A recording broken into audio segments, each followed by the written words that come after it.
UP में विधानसभा चुनावों से पहले योगी सरकार जनसंख्या नियंत्रण कानून लाने की तैयारी में है। इसके बाद से सवाल खड़े हो रहे हैं कि क्या योगी आदित्यनाथ केंद्र सरकार के इशारे पर जनसंख्या नियंत्रण कानून बना रहे हैं या फिर यूपी सरकार ने केंद्र को नई राह दिखाई है। वैसे तो योगी सरकार के प्रस्तावित कानून पर कई सवाल उठ रहे हैं। विश्व हिंदू परिषद भी इस कानून के मसौदे से नाराज दिखाई दे रहा है, लेकिन अब संसद में भी इसी तरह का कानून पेश किए जाने की तैयारी हो गई है। 6 अगस्त को ये कानून संसद में भी आ रहा है। तो क्यों संसद में आ रहा है जनसंख्या नियंत्रण कानून, देखिए ये रिपोर्ट।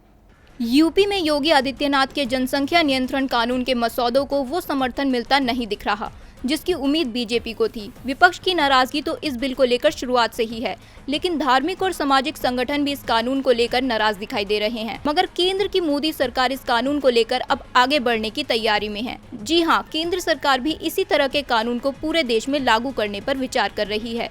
लेकिन पहले ही कई मोर्चे पर फंसी केंद्र सरकार जन विरोध का एक और मोर्चा नहीं खोलना चाहती, इसलिए केंद्र सरकार सीधे सीधे इसे सदन में पेश नहीं करेगी, बल्कि चर्चा के लिए इसे प्राइवेट मेंबर बिल के तौर पर पेश किया जाएगा। बीजेपी की योजना अपने राज्यसभा सांसदों के जरिए इस बिल को प्राइवेट मेंबर बिल की तरह राज्यसभा में पेश करके चर्चा कराने की है। बीजेपी सांसद राकेश सिन्हा पहले ही जनसंख्या नियंत्रण को लेकर प्राइवेट मेंबर बिल पेश कर चुके हैं। सुब्रमण्यम स्वामी भी इस मुद्दे पर प्राइवेट बिल पेश कर चुके हैं और अब कहा जा रहा है कि 6 अगस्त को इस प्राइवेट बिल पर राज्यसभा में चर्चा कराई जाएगी, जिसमें बीजेपी के सभी सांसद उपस्थित रहेंगे। पार्टी इसके लिए व्हिप भी जारी कर सकती है। बीजेपी सांसद हरनाथ सिंह यादव का कहना है कि जनसंख्या नियंत्रण कानून में ऐसे प्रावधान रखे जाएं जिससे कि लोगों को 2 बच्चों से अधिक होने पर सरकारी योजनाओं का लाभ मिलने से रोका जाए, चुनाव लड़ने से रोक लगाई जाए और अगर नहीं मानते हैं तो कानूनी प्रावधान के तहत कार्रवाई की जाए।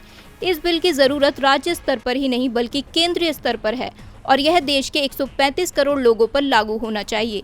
कानून किसी धर्म और समुदाय के खिलाफ नहीं बल्कि देश के हित में होना चाहिए।